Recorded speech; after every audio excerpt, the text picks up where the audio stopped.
welcome into RedRaiders.com. I'm Shannon. And I'm Zach. And we're getting you ready for Texas Tech versus West Virginia this weekend at the Jones. And Zach, it's an early start. Yes, the dreaded 11 a.m. kickoff. Tech fans don't like it, and frankly, I don't blame them. I don't want to be up that early either, especially if you had a rough Friday night. Saturday morning can be a little ugly when you have to get up that early, but for Tech students, at least we have some good news. Right. Tech students, you'll be getting some waffles. What more could you want? Free waffles at 8 a.m. in the morning, I'll take it, because I'll give you a little tip from Uncle Zach here. You got to get some of the no-no juice out of you. Pancake syrup, it is our friend, and if it doesn't work out, you'll throw it up. You'll be good to go anyway. The football team could use a nice rowdy environment against West Virginia. Right, Zach. Now let's actually get started with our pregame show. Yeah, probably good to be a little serious for once. All right. What is a must-win concept for each team? You know, I'll pick one for each team, and we'll go first with Texas Tech. Run the damn ball. And yes, I kind of cursed, but that's fine. That's the way I am. Run the ball. I'm not saying you have to run it more than you throw it, but establish a running game. And I think it's going to be a great thing for two reasons. One, you take pressure off of Davis Webb. He needs that right now. Let him calm down and do the things he can do. And secondly, you got good running backs. Use them. Keep West Virginia honest, and I think that'll be a good thing for them. As for the Mountaineers, I'd go after Tech's cornerbacks. There's youth right there, and they've got a beast of a receiver in Kevin White. That Oklahoma State game, when we saw the vertical passing game and some of the stretching right there, you're going to see that again on Saturday. West Virginia is going to test Texas Tech and go after those young corners. It's going to be a big game for them. Now, Zach, let's have a little fun here. I'm going to call this segment the Dana Holgorsen Red Bull Scale. You know, I think that's probably pretty applicable because Dana Holgorsen drinks a lot of Red Bull, and Red Bull in the news right now, aren't they? Yeah, exactly. If you drink a Red Bull, apparently you can get $10 for it, which in Dana Holgorsen's case is probably a couple million. Exactly. Apparently the Red Bull gives you wings was false advertising, which if you actually drank a Red Bull and thought it would give you wings, well, you're an idiot, and maybe $10 is all you actually deserve. But hey, works for Coach Holgorsen, and he drinks sugar-free, so he's staying a little safer there, but let's get to it. I'm ready. Yeah, let me bounce you a couple questions. Number one, Tech will run 100 yards plus. I'm going to go 4 Red Bulls on this rating because I beat a dead horse over and over on this concept. DeAndre Washington and the running backs have to have a good day. I think one of them, if not more of them, are going to get 100 yards.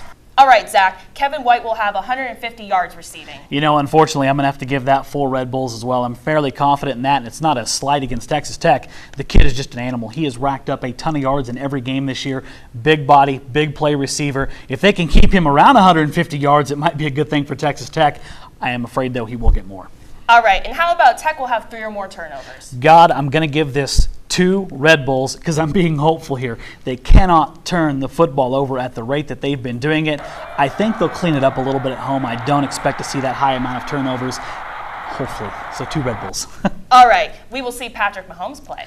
Okay, this might make some people mad. I'm only going to go 2 Red Bulls on this. I'm just not confident that Cliff Kingsbury will pull the trigger. He was very confident in his backing of Davis Webb during the press conference on Monday. However, if he plays like he played against Kansas State, you are going to see Patrick Mahomes. I just don't think he's going to play that bad. I think they're going to be a little bit better on Saturday, so 2 Red Bulls on that concept. And here's a fun one. Dana Holgorsen will throw his headset. You know, I think we're fairly confident. I'm going to put a 3 there. I maybe should have put 5, but we'll go 3. You know, even if they're having a good game, Dana can get pretty fired up over there, so I expect we might see a good headset chuck before it's said and done. Depending on how many Red Bulls he drank. Bingo. Will Cliff and Dana duke it out at the 50-yard line? Okay, yeah, this sounds like the most awesome thing ever, but I'm going to give it 1 Red Bull because that's not going to happen. I think there is some tension between these programs, but these guys go way back. They were assistants together at Houston. They know each other. It's going to be a competitive game. Don't get me wrong. They want to beat the crap out of each other, but let's hope they don't actually beat the crap out of each other. And now we're back, and we are seated. Yeah, I was tired of standing. I can't take that very long. I'm not a very strong person. All right, next up, we're going to give you a hopeful highlight from Texas Tech. You know, it's a little bit easy to get caught up in the negativity of the last 3 weeks because, frankly, they've lost 3 games, but there is some hope there, and I'm going to go to a highlight reel here of things that I think Tech might be able to do in the second half of the season that'll make things a little bit better here.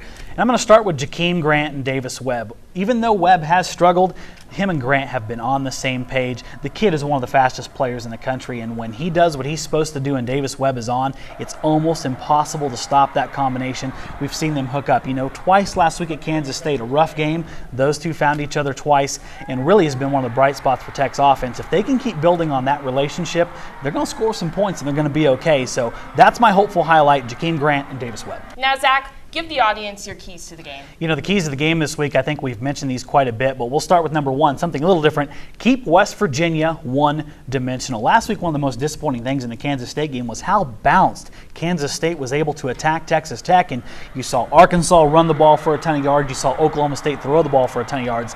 If Texas Tech can limit West Virginia and maybe take away one of their facets, because they've got a good group of running backs, take that away, or if you can keep Kevin White under control and make them do one thing more than they want to, I think it's going to be better for Texas Tech. Shut down the running game, allow you to get some pressure on the quarterback, contain Kevin White. I think it'll be a better day for Texas Tech. Another key? You know, I think the one we've said over and over and over, don't turn the ball over. And I know that's easier said than done, but it's murdering Texas Tech, especially early in the games. You cannot do that when you have momentum and you're driving the ball. You want to keep that crowd in at 11 a.m. Don't turn the ball over, have a cleaner game, and Texas Tech's going to be a heck of a lot better off. And lastly, you know, here I go again. Me, stick, dead horse, whacking it. Run the ball to pass more. Tech's biggest and maybe deepest unit right now in terms of success has been their offensive line. DeAndre Washington, Justin Stockton, Quentin Wright, they have ran their butts off. Tech has got to run the football more. And I know, ATMFO, we get that hashtag, but Cliff, when he was a coordinator at Texas A&M, they ran more than they passed in the great year with Johnny Football. I want to see Tech run the ball more, keep a defense honest where the secondary is not sitting back there waiting to pick Davis Webb and waiting for him to make a mistake, which he has been doing. Run the ball a little more, then have fun with your passing game. Better day for Texas Tech. Now, Zach, there's a couple of monstrous games in the Big 12 this week. You know, the landscape has kind of changed after all the upheaval in college football last week. And the first one here, the Red River War. And yes, I call it that because that's what it was called back in the day when I was a young pup growing up in the state of Oklahoma. So I'm going to stick with that. And the war has lost a little bit of its luster. Texas is down playing horrible right now, and OU gets beat last week by TCU. They're going to be a tad angry in this game. I think it'll be a spirited environment. And hey, props to Charlie Strong. Their defense is much better. Their offense is horrible. Oklahoma big in that game over Texas. Yeah, and how about TCU and Baylor? TCU and Baylor, we thought we'd be discussing that one heavily before the season, didn't we? And no, we didn't. Absolutely. No, not at all. No, not at all. So TCU and Baylor becomes a huge game this week. TCU is really impressed. Their defense is darn good. And Trevon Boykin, you know, congratulations to that kid. I kind of called him out early in the year. I thought Matt Jokel would take that job at TCU. Well, that's why I sit behind a desk and don't play football. He has been outstanding, and I think he continues to be outstanding. I got an upset here, Shannon. TCU over Baylor. I think it's going to be a fun week in the Big 12. And how about the one in Lubbock, Texas between the Mountaineers and the Red Raiders? This is a tough game to pick, folks. I know you've seen Tech be kind of rough, but this is going to be a fun game on Saturday. Shannon, what do you think it's going to end up as? Well, I always think of everything as the glass half full.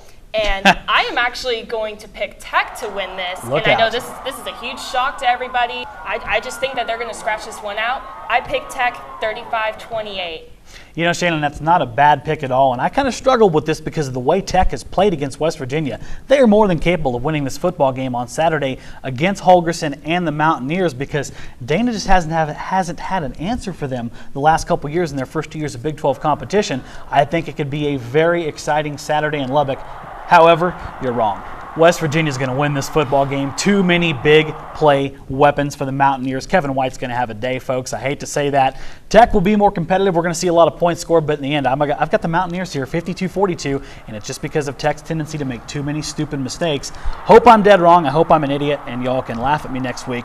West Virginia is going to win this football game. And I'm pretty sure everyone, including myself, hates you for that. That's fine. I've earned that hatred. I can actually tolerate you. You probably deserve an award for that because I am a giant pain in the ass. And that will do it for us blabbing your ear off. Be sure to stay on RedRaiders.com for all your lovely Texas Tech football information. But now we're going to bid you farewell. I'm Shannon. I'm Zach. And this is RedRaiders.com.